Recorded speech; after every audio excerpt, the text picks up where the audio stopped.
مہر بہت زیادہ رکھے جائیں گے، قیامت کی نشانی ہے۔ آپ علیہ الصلوۃ والسلام نے کہا ہے، مسند ابو داؤد الطیالسی حدیث نمبر 393، اللہ کے نبی نے فرمایا قیامت کے قریب ایسا ہوگا کہ لوگ مہر جو ہے بہت زیادہ باندھ دیں گے اور ادائیگی کی کوئی فکر نہیں ہوگی۔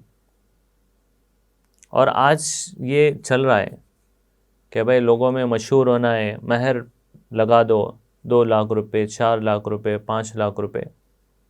اور بعض لوگ کہتے بھی ہیں دینا کس کو ہے، لکھ دو۔ مہر جو ہے دینا ضروری ہے، معاف نہیں ہوتا ہے۔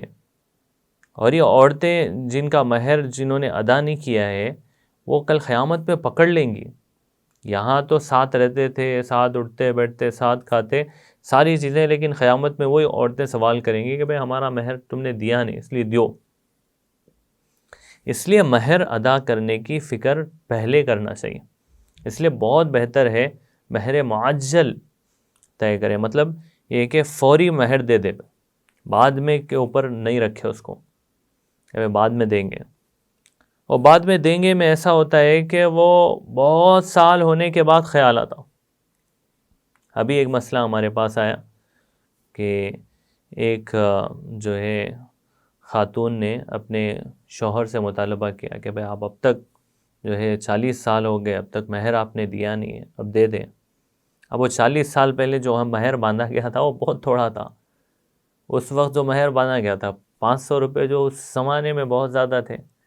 اب وہ خاتون کا مطالبہ یہ ہے کہ بھئی 500 روپے نہیں چاہیے، ان کی حیثیت تو بہت زیادہ ہے، اس لیے مجھے 5 لاکھ روپے چاہیے۔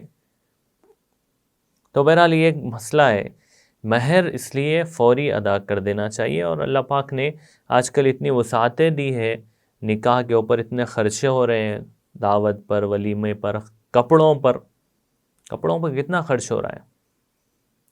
ایک نکاح کے جوڑے کی جو قیمت ہے نا وہ مہر سے زیادہ ہی ہو رہی ہے آج کل۔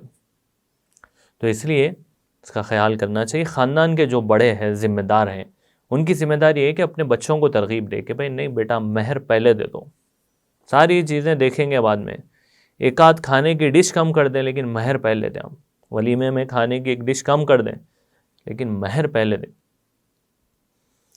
مہر دے دیں گے تو ایک ذمہ داری پوری ہو جائے گی، ورنہ بعد میں جو ہے مسئلے ہوتے ہی ہیں۔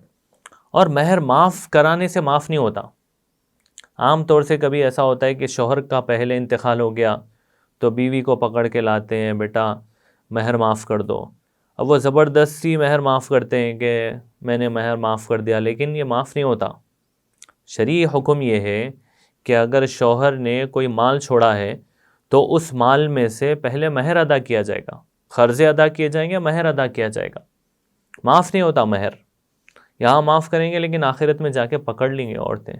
تو اس لیے مہر ادا کرنا چاہیے اور اپنی حیثیت کے مطابق مہر باندھنا چاہیے۔ یہ نہیں کہ بھئی جتنا لکھتے لکھ دو، دینا کس کو ہے۔ یہ جو مزاج ہے بڑا خطرناک ہے، یہ بولنے والے آخرت میں پکڑے جائیں گے۔ تو اس لیے مہر حق ہے، واجب ہے، ضروری ہے، دینا ضروری ہے، زندگی میں ہی دینا ضروری ہے۔ اس کو ٹالنا اور آگے کرنا غلط بات ہے، اس لیے مہر ادا کرنا چاہیے۔ اور دوسری بات اس کے اندر ایک یہ بھی ہے کہ ایک مسئلہ ہمارے پاس یہ بھی آیا تھا کہ ایک خاتون اپنے شوہر سے کہہ رہی کہ بھئی آپ مہر کس کو دیے، آپ نے دیا تھا لیکن میرے کو ملا ہی نہیں۔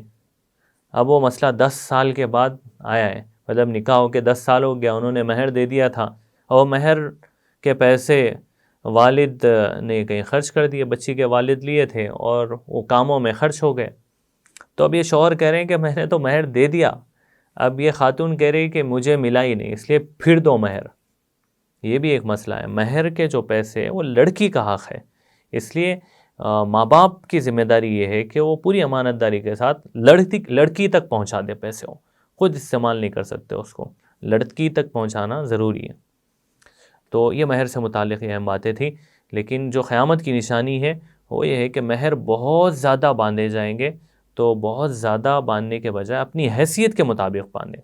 آدمی کی حیثیتیں الگ الگ ہیں نا، کسی کی مالداری کا لیول کم ہے، کسی کا جو ہے کچھ زیادہ ہے، کسی کا بہت زیادہ ہے، تو اپنی حیثیت کے مطابق مہر باندھنا چاہیے۔ اللہ پاک عمل کی توفیق عطا فرمائے۔